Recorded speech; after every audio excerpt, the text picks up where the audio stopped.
All right, y'all, what's going on? It's Combo Breaker 99. I'm back with another video. Okay, y'all, make sure y'all subscribe, all boxing, everything.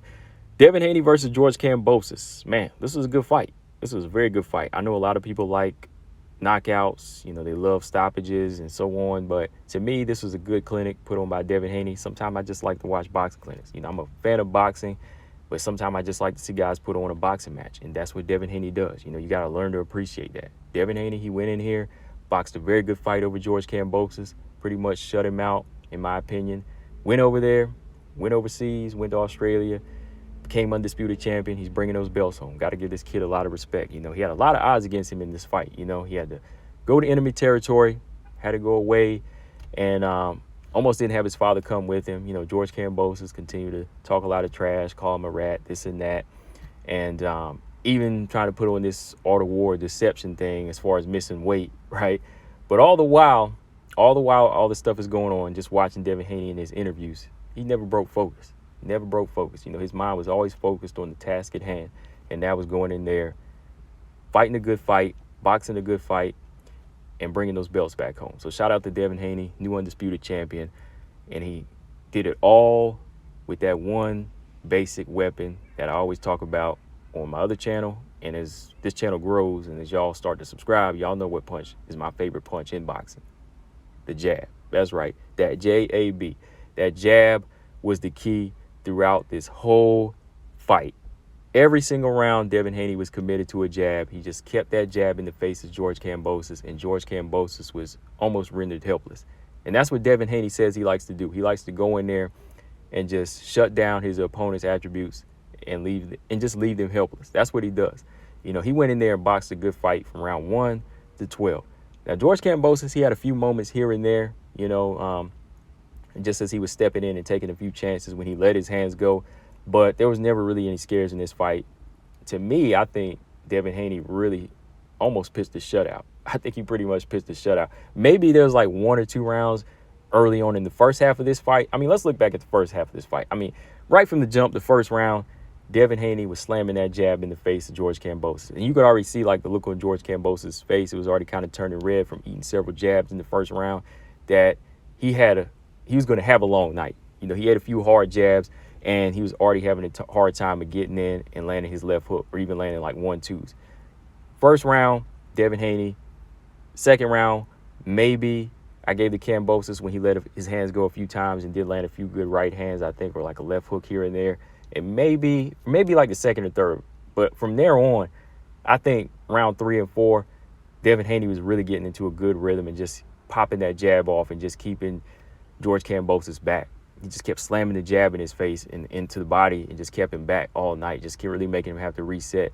And the way that Devin Haney reads body language, you know, it's just really amazing, like how you can just see how his opponent is going to do this little stutter step like George Kambosas will do. He'll do these little twitches, and boom, Devin Haney will throw a jab, and he'll make his way out and make George Kambosas have to reset.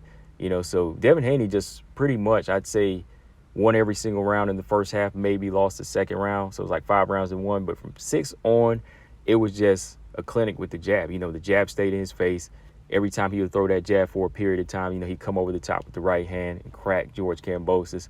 Step out of the way, play matador. Every time George Kambosas tried to step in, make him look bad just by running into the ropes. You know what I mean?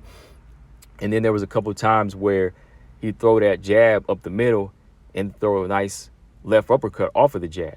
You know, so the jab, it sets up a lot of things. You know, so if you go back and watch this fight, or if you want to learn how to box, you got to understand, look, the jab is the key throughout a fight. You know, especially Devin Haney, he knows how to use his length and his size. Definitely looked like a bigger, longer man in here, and he definitely used that to his advantage. You know, every time he'd step in, or George Kambosas would try to step in, you know, he'd tie him up, make him reset, step back out, popping the jab off.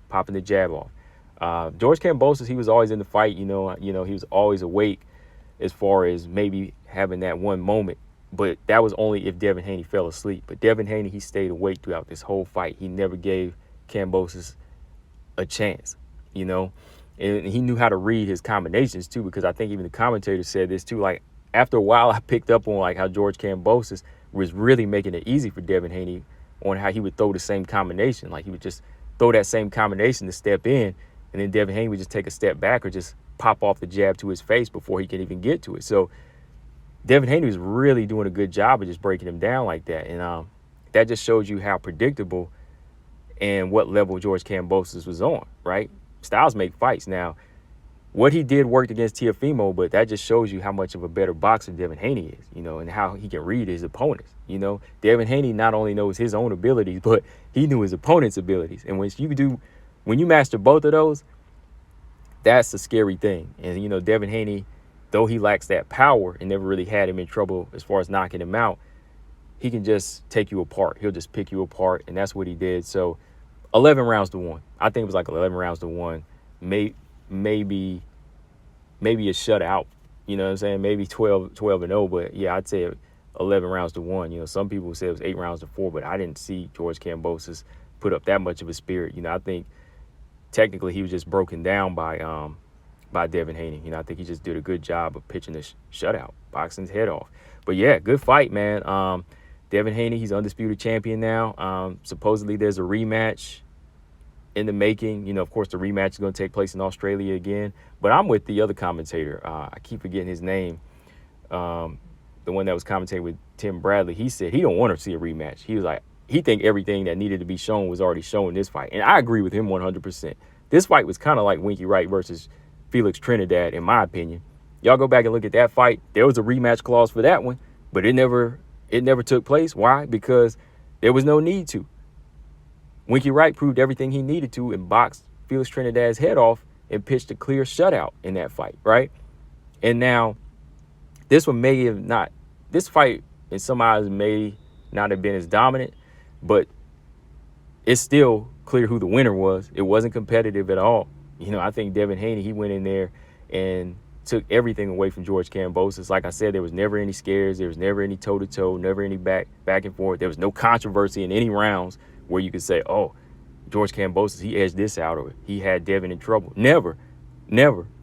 So with that, yeah, you could say it is like Wright Trinidad, where there was a rematch clause, but there's no need to fulfill it because all was said and done in the first fight. So, yeah, shout out to Devin Haney, new undisputed champion, as his next opponent. Whoever, like I said, if the rematch happens, it happens. I think Devin might even go in there and really beat him down the next time around. Teofimo, maybe.